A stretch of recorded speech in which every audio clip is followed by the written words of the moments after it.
Welcome back to the Slushy Film Podcast with me, as always, Nick.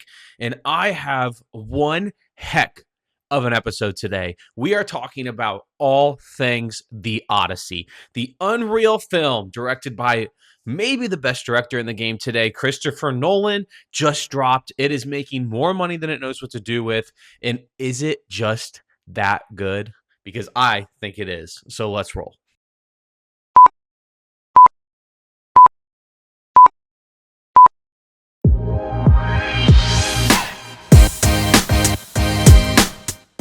First off, do we like my video quality today?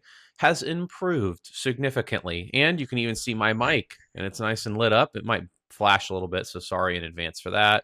Don't leave that as a distraction. I have my iPad off to the side here, kind of down, so if you see me looking down throughout the episode, I'm looking at my notes on the amazing movie, The Odyssey, and then we have this amazing window behind me that you cannot see right now. It's got more light than I know what to do with. I need a curtain or something to block it, but watch what happens if I move my head. Ooh, overexposed, way too much light. I'm going to try my best to keep my head right in this area, so hopefully we don't get much of the lighting issues as we do this. So let's dive into the Odyssey. This episode's all about the Odyssey. It is... I almost don't even know where to start when I was building out this episode today for the Slushy Film Podcast. This is one of the most exciting episodes I've ever done. As I'm sitting here recording this, as I was planning ahead for this episode and jotting down all my notes, I wrote way too much. And I'm trying to keep these episodes, 20, 30 minutes, absolute 30 minutes max. And like I said, we're not getting critical. I'm not doing that, even though I don't know how much you can really quote unquote critique with this film. It's fantastic, guys. It's absolutely fantastic. But here's how this episode is going to lay out today. First and foremost, we're going to I'm just going to do non-spoilers about the Odyssey, my initial thoughts, all that fun jazz. Then I'll get into spoilers, and then I'll preview some stuff ahead for the Slushy Film Podcast, because I got some exciting news on the docket that I really want to share with everybody. So really looking forward to talking about that here at the end of the episode. But first, the Odyssey, non-spoilers. When we get to spoilers, I'll be like, hey guys, spoilers, spoilers, spoilers. Don't listen if you have not seen the movie yet. But you're good for now. So the Odyssey, the summer hit, the summer blockbuster, directed by Christopher Nolan, who has done Oppenheimer, Tenet, Dunkirk, Interstellar, Inception, Memento, Insomnia, The Dark Knight Rises, Batman Begins. Like, this dude is just, in probably today's standards, the best in the game today. And now he's dropped the Odyssey, written and directed by him, starring, an unbelievable cast, right? So you have Matt Damon, who plays Odysseus, Tom Holland, Robert Pattinson, Zendaya, Anne Hathaway, Charlize Theron, and so many more. Who I'm not going to go through everybody because we'll be here all day. Guys, this movie's insane. This movie's absolutely insane. Like, it is one of the best theater experiences I think I've ever had. And that's saying a lot, because I've been to the theater for a lot of films and I've seen a lot of great movies in theaters. And this is up there with one of the best I've ever seen in theaters. I sat here and I've raved about Project Hail Mary all year, and I really didn't know if I'd watch a movie that was new in 26 that would pass Project Hail Mary. And the Odyssey has done that. And it was my most anticipated number one. If you listen to the show, then you know that was my number one most anticipated movie for the year. And now we're here, and this is an epic masterpiece by Christopher Nolan. It genuinely is an epic masterpiece by Christopher Nolan. He has just mastered the style of nonlinear storytelling that he does in his films, and he dots all his I's and crosses all his T's in this movie. And that, on top of the just phenomenal acting from everybody in the cast, you just are sucked into this world and you don't want to leave. It's the fastest 3 hours I've ever... it goes by like the snap of the fingers. It is genuinely amazing. The sound design is world-class. I think that Obviously, visually, it's beautiful with how Christopher Nolan does his films. Very little CGI, very little post, editing. Obviously, there's some pieces of that where you have to do it, like the whirlpool in the film, for example. Obviously, that is a little bit visual effects. But I even saw a report, or not a report, but an interview with Matt Damon that he was like, yeah, like Christopher Nolan had people on wave runners in the ocean just doing this circle to get the water moving in this whirlpool like direction. And then from there, they could capture that and then put that into post. And then in post, they can make it look like a whirlpool, which is obviously what it is. And of course, there's other times where they absolutely need it as well. But, we'll dive into some of that in spoilers because I don't want to dive into like specifics of the film just yet. Two other things in this non-spoiler section, I guess you could say. First, the box office success, is astonishing. I feel like movies have really struggled this year when it comes to the box office. Obviously, Obsession has done great, Backrooms has done great, Project Hail Mary's done well. Like movies have made money, right? And we've had some movies that have absolutely flopped in the box office as well this year. I mean, the Odyssey has just wiped all these movies. Like, I mean, just they're not even competing. Like the amount of money the Odyssey is making right now. I mean, they will surpass $1 billion in the worldwide box office for sure if they haven't already. And it's only been out 2 weeks. Theaters are still selling out, and they're going to lose at least their main IMAX spot because of Spider-Man dropping here in a couple days. I guess Spider-Man dropping today because I plan to release this on a Friday. Recording not on a Friday, but I plan to release this on a Friday. So that's 2 weeks of pretty much sold out theaters for the Odyssey, which is incredible work. And then the only other topic in this non-spoiler section I want to dive in is the Oscars. Last time Nolan released a film, it won Best Picture, he won Best Director. They won a whole lot of other awards for Oppenheimer, which was 3 years ago. And now we're sitting here, and the Odyssey, in my opinion, is better. So is there a world where this wins more Oscars than Oppenheimer? I think there is. I think when you start putting the acting awards in there as well, I think that there's a world where they could get up to 15, 16 nominations when the Oscars season comes around in January of 27. And Matt Damon will be nominated. I hope Anne Hathaway's nominated. Honestly, I hope Tom Holland's nominated. I thought he did really well. Obviously, Nolan will be nominated. The movie will be nominated. Costume will be nominated. Set design, screen or adapted screenplay. I mean, they're going to be cinematography. They're going to be nominated for everything they can be nominated for, and they're going to win a lot of awards. And so I think it's fantastic. I mean, Christopher Nolan is my favorite director anyway. I fell in love with him with The Dark Knight, with Heath Ledger's Joker and Christian Bale's Batman. That movie just blew me away. And then I saw Interstellar, and it took me a couple a couple watches with Interstellar to absolutely love that movie. And now it is my favorite Nolan film, I think. And then I watched Inception for the first time not too long ago, and I was like, this guy and The Prestige. I didn't even mention The Prestige. Oh my God, I'm so sorry when I mentioned all his movies. I didn't even say The Prestige. That's also one of my favorites. Like this guy is just puts out a movie roughly every 3 years, and every movie he puts out is what people would consider a banger, if that's what we're going to call it, or a world-class film, a world-class made film. He's brilliant. He's that one director I would assume in the world for the actors and the actresses where if you get a call and Christopher Nolan's calling you, you pick up and you say yes and you clear your schedule because it's Christopher Nolan and you know his movie's going to be good. I mean, I don't even like to say worse. Like if you take out like his original like first few films, right, where he was just kind of getting his name out there and all that kind of stuff. In my opinion, Tenet would probably be his weakest film. And I think that's a very difficult movie to understand. And I think if I watched it a couple more times, maybe my opinion on that would change. But that's by no means saying Tenet's a bad film. I think that that's the thing. Like, Tenet would be a lot of directors' best films. Nolan just has films that people would argue are the best they've ever seen. I mean, if you look at IMDb, I have the IMDb poster. You know that if you listen to the show. There are at least 2 Nolan films on there. And that one of those is The Dark Knight, and I'm pretty sure Interstellar is also on that list. I mean, it's right here next to me. Oh, The Prestige is on that list. So, like, I mean, this guy's putting out incredible work every time. For every 3 years, like now we're selling out theaters. I mean, how are you not entertained? If you have not seen the Odyssey, you absolutely need to buy a ticket in IMAX and go see the Odyssey. Don't see it in a regular just theater with a regular screen. See it in the IMAX version.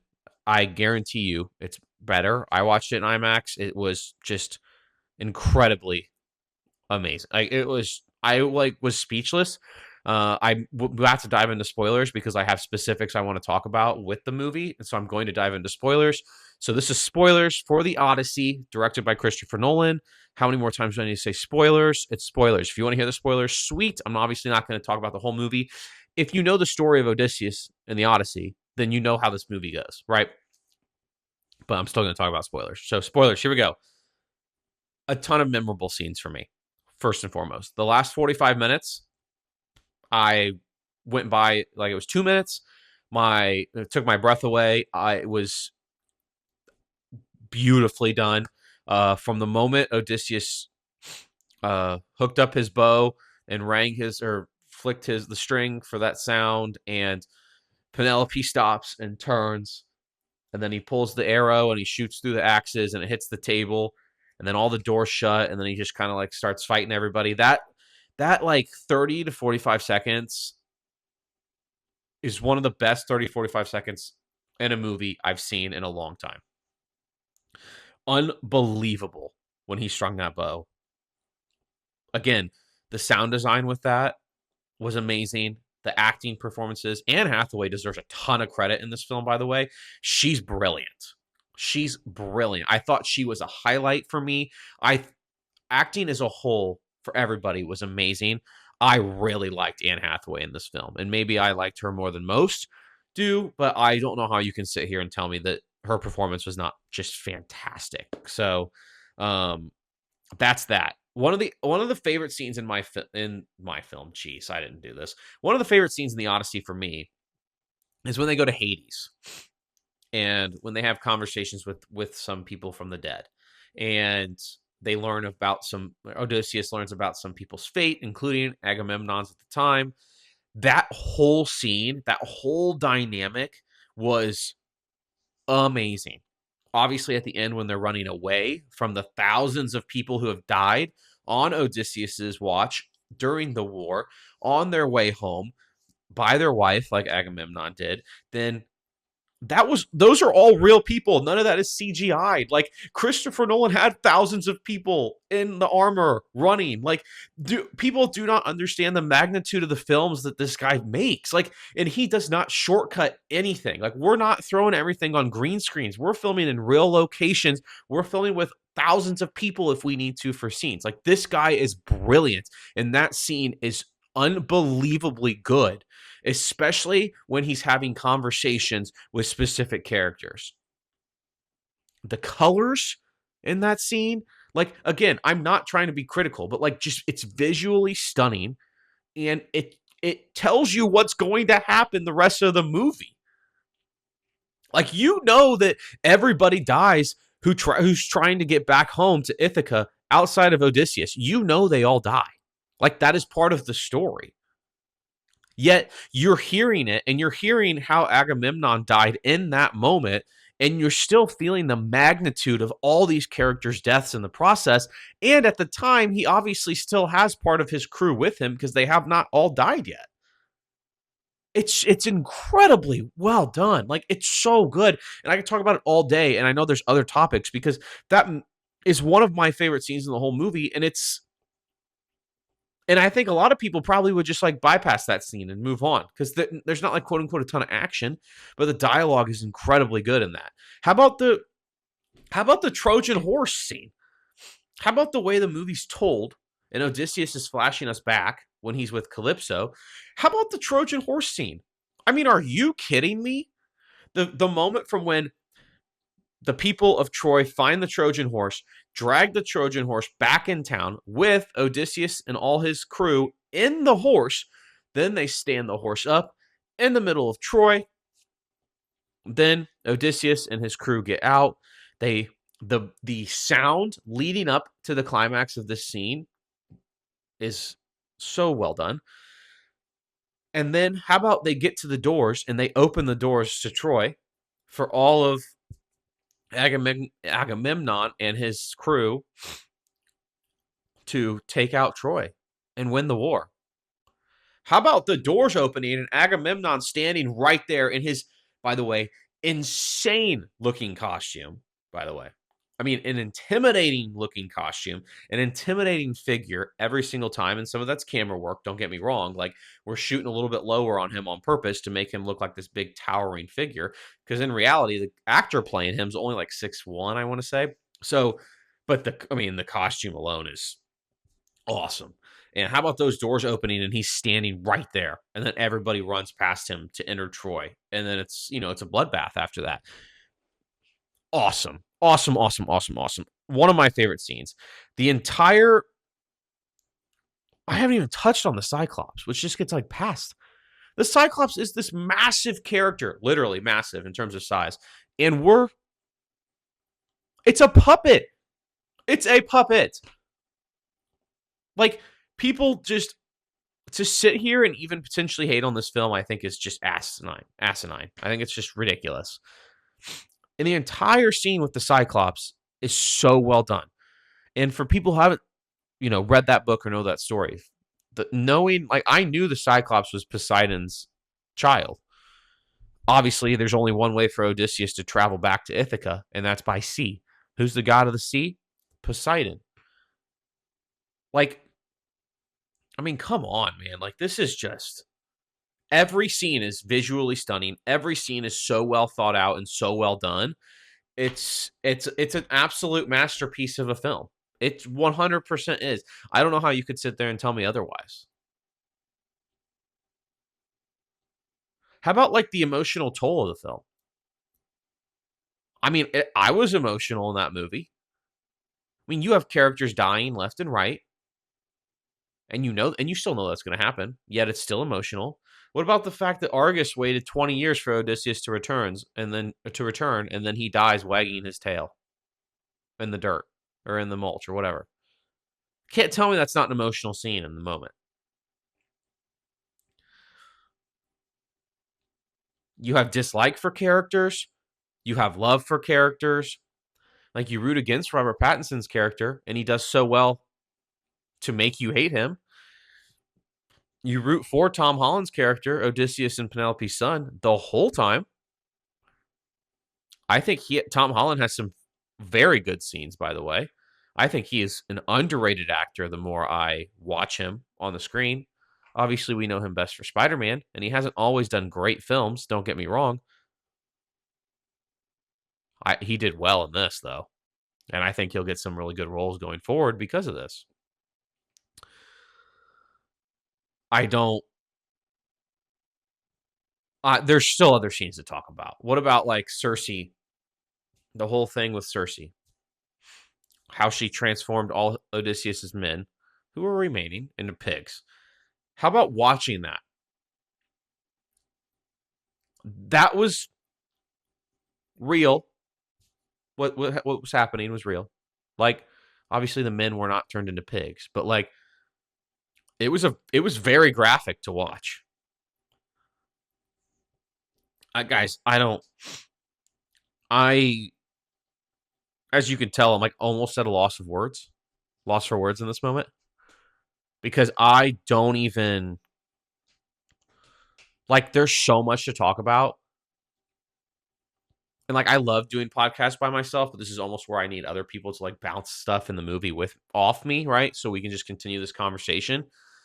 I want people who have seen this movie to like comment like their favorite parts. What am I missing?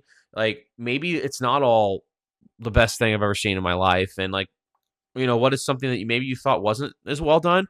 I don't get me wrong. I think some of the action sequences may have struggled. I think part of that's because of the camera that they chose to film with for this movie. How about the blinding? Holy crap! The ship breaking apart in the ocean.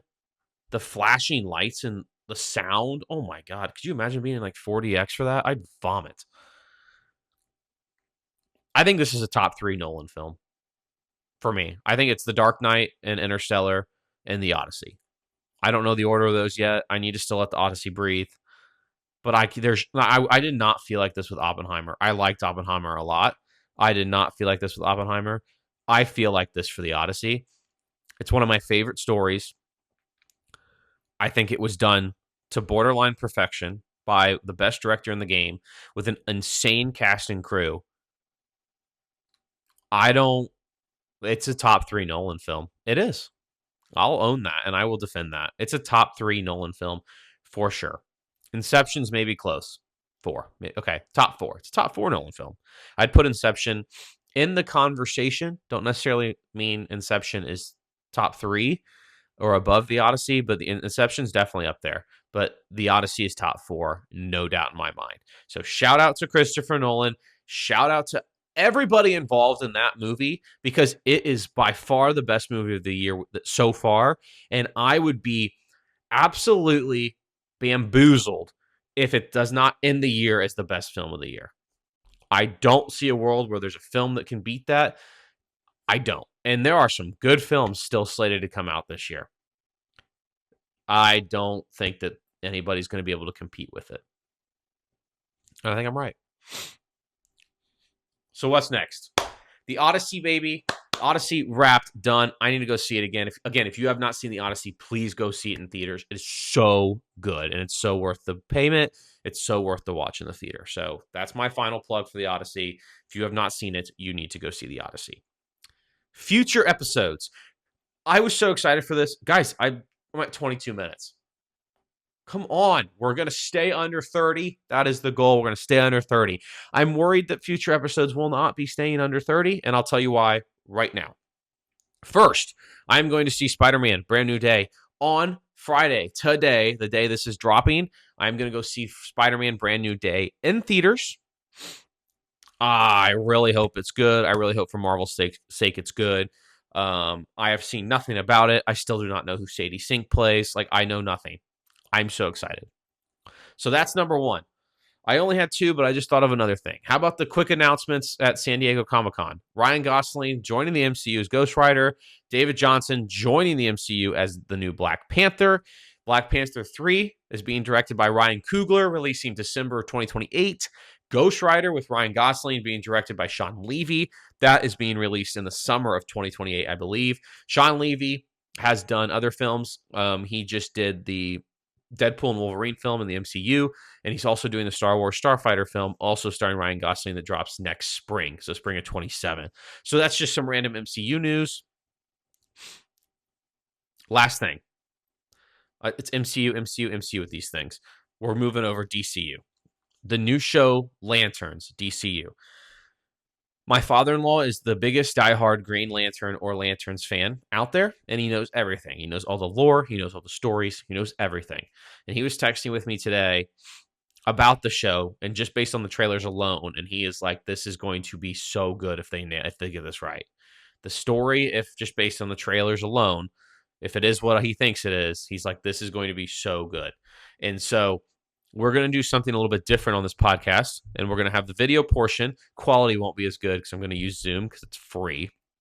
So I guess the episodes will stick to 40 minutes. We are but we are discussing episode by episode of Lanterns with my father-in-law.